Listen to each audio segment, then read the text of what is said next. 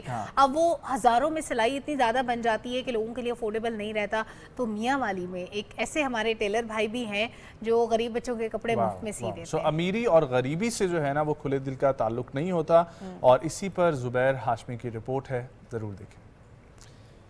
یہ ہے میاں والی کے علاقہ کندیاں کا نوجوان ٹیلر ماسٹر کیسر, جس نے نیکیاں کمانے اور خوشیاں بانٹنے کا ایک خوبصورت انداز اپنایا ہے. نفسا نفسی کے اس دور میں یہ غریب ٹیلر ماسٹر عید کے لیے یتیم بچوں کے کپڑوں کی سلائی مفت کر کے دیتا ہے. 4 سال پہلے یہ یتیم بچوں کے کپڑے کی سلائی جو ہے نا یہ فری میں نے کی تھی. نیکی انسانوں کی نظر میں تو چھوٹی بڑی ہو سکتی ہے, مگر اس کی حقیقت اللہ کے حضور ہی معلوم ہوگی. زبیر ہاشمی, پاکستان ٹیلی ویژن نیوز, میاں والی. اوکے, سو دنیا میں کچھ بھی مشکل نہیں ہے لائک, اور جس طریقے سے یہ بھائی نے ایک سٹیپ لیا تھا اور اپنی طرف سے کچھ کسی کے لیے کرنا ایک بہت بڑی چیز ہوتی ہے. ہم لوگ کسی کو دیکھتے ہیں کہ آس پاس ہمارے اس وقت الحمدللہ پاکستان میں یہ چیز دیکھی جاتی ہے, بہت سارے دسترخوان سجے ہوئے ہیں. عید کی تیاریوں میں بھی لوگ بڑھ چڑھ کر اپنے پڑوسیوں کا, اپنے رشتہ داروں کا, اپنے دوستوں کا ساتھ دیتے ہیں. پھر اس کے علاوہ ایک اور کانسیپٹ ہم لوگ دیکھتے ہیں, راشن تقسیم کرنے کا سلسلہ, تو وہ بھی چل رہا ہوتا ہے. تو اسی طریقے سے یہ آپ نے وہ پوچھے تھے جو ایگزامپلس کے دنیا میں کوئی بھی چیز جو ہے نا وہ پاسبل اور کچھ بھی مشکل نہیں ہے, بس سٹیپ لینے کی ضرورت ہوتی ہے. لیکن یہ مشکل جو ہے جو میں اب بتانے لگا ہوں کہ جو مشکل ہمیں لگتی ہے وہ مشکل ایک کوے نے جو ہے نا وہ آسان کی ہے. کوے نے کیا کیا ہے؟ اور کوے نے یہ کیا ہے کہ پلاسٹک کے ڈھکن کو اس نے اکٹھا کیا ہے, ٹھیک ہے, اور پلاسٹک کے ڈھکن ڈالتے ہیں تو انہیں انعام کے طور پر کھانا ملتا ہے. یہ ایک گھر ہے, ٹھیک ہے, اور ایک ایسی ویڈیو ہے جس میں انہوں نے کوے کو دکھایا ہے جو پلاسٹک کے ڈھکن کلیکٹ کرتا ہے, ٹھیک ہے, ڈفرینٹ جگہوں سے, اور لا کر دیتا ہے, اور پھر اس کو انعام کے طور پر کھانا ملتا ہے. اس طریقے سے وہ ٹرین ہوا ہے. اب پرندوں کو سکھانے کے لیے کافی جتن کرنے پڑتے ہیں, مگر اب یہ پرندہ اور اس کا ہنر دیکھیں, اور یہ مشین میں پلاسٹک کے ڈھکن ڈالتا ہے اور پھر اسے سنیک کھانے کو ملتے ہیں. اور پرندے جن لوگوں نے رکھے ہوئے ہیں ان کو واقعی میں اس چیز کی جو ہے نا وہ پروسیس کا پتہ ہے کہ پرندوں کو ٹرین کہانی یاد آ گئی ہے, لیکن پرندوں کو ٹرین کرنا بہت مشکل ہوتا ہے. اور پرندوں کو آپ کے پاس ایون کوا تو خیر بہت ہی مشکل ہے, ایسا کانسیپٹ پتہ نہیں اس نے کس طریقے سے اس کو سکھایا ہے. لیکن اس کے علاوہ اگر ہم لوگ دیکھیں تو ہمارے یہاں پر پیرٹس رکھے جاتے ہیں نا, سو پیرٹس کو بھی سکھانے کا سلسلہ ہمیں یہ لگتا ہے کہ صرف باتیں سکھاتے ہیں جو ہمیں, لیکن وہ بہت ٹرین ہو سکتا ہے. اور پھر اس کے مختلف اقسام ہیں, اب تو لاکھوں میں آپ کو پیرٹس مل رہے ہیں. تو اگر آپ لوگ رکھنا چاہتے ہیں ضرور رکھیں, جس طریقے سے آپ بزنس آج کل بڑا چل رہا ہے, بہت اچھا چل رہا ہے. لیکن دوسری طرف جس طریقے سے ہم لوگ یہ نارمل اینیملز جو ہیں ہمارے ڈاگز ہیں, کیٹس ہیں, یہ ہم لوگ رکھتے ہیں گھر میں پیٹس کے طور پر, تو پرندوں کا بھی بہت لوگوں کو شوق ہوتا ہے اور وہ چہچہاتے رہتے ہیں اور بڑی آپ کو ایک فریشلی وائب آتی رہتی ہے. لیکن اگر آپ کو نیند آ رہی ہو تو پھر وہ آپ کو سونے نہیں دیتے, وہ بالکل نہیں اچھے لگتے. اور پھر آپ نے, میں بتاؤں ایک ٹپ دے دوں لوگوں کو جن کو نیند آ رہی ہو گھر میں پرندے ہو, وہ پرندوں کا جو پنجرا ہوتا ہے نا اس کے اوپر ایک کپڑا ڈال دیں, پھر پرندوں کو لگتا ہے کہ رات ہوگی, پھر وہ بولتے نہیں ہیں, وہ بھی سو جاتے ہیں. صحیح بات ہے, یہ بھی اچھی چیز ہے. ویسے بہت اہم ٹاپک ہے جس کے اوپر آج ہم لوگ موو کریں گے, لیکن اس سے پہلے میرا خیال ہے کہ ایک بریک شامل کرتے ہیں. بریک سے واپس آئیں گے اور پھر کنٹینیو کریں گے اپنے ٹاپک کو. ہمارے ساتھ رہیں.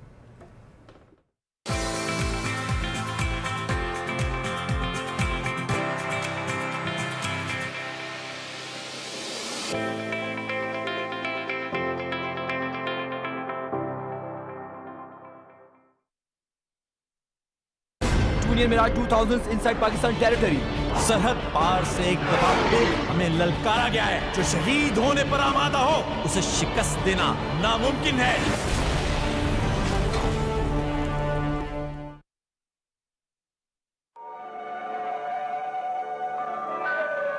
آپ کی سنہری یادوں کے خزانے جو پی ٹی وی نے امانت کی طرح سنبھال کر رکھے ہوئے تھے, آ گئے ہیں آپ کے سامنے, تاکہ ان سب کو آپ جب چاہیں اپنے پیاروں کے ساتھ پھر سے جی سکیں. پی ٹی وی فلکس, ایک ایپ جہاں ملے پی ٹی وی پر چلنے والا آج تک کا ہر پروگرام کئی دلچسپ کیٹیگریز میں. P T V flix download now. Relive the golden era of PTV.